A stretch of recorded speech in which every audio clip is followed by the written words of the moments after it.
Ici, il y a 30 ans, il n'y avait rien. Aucun équipement, aucun nageur, surtout pas de touristes étrangers. La plage de Ksamil, tout au sud de l'Albanie, était une zone réservée aux soldats du dernier État stalinien d'Europe.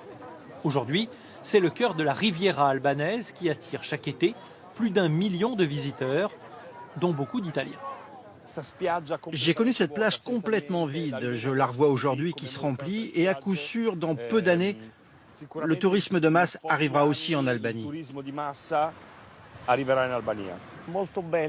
C'est très bien parce que la mer et les paysages ne sont pas encore abîmés par le tourisme.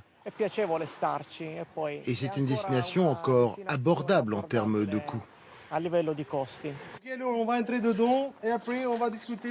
En Albanie, la semaine de vacances, y compris l'avion depuis la France, tourne autour de 1 000 €.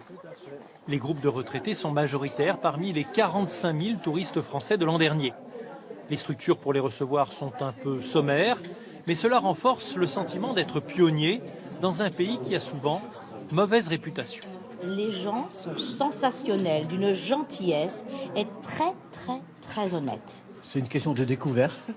On entend quand même parler de l'Albanie plusieurs fois et puis on est agréablement surpris.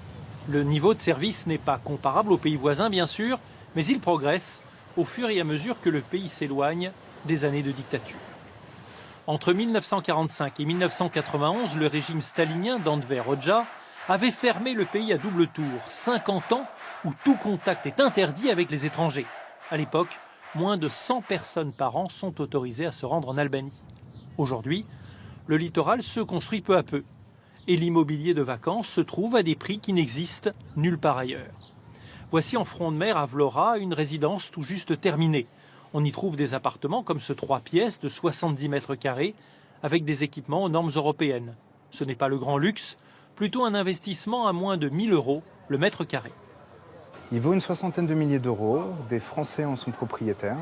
C'est nouveau la présence des Français parmi les acheteurs? C'est relativement nouveau. Ça fait environ 1 an qu'il y a une vraie confiance de la part des Français et qui viennent acheter dans l'immobilier en Albanie.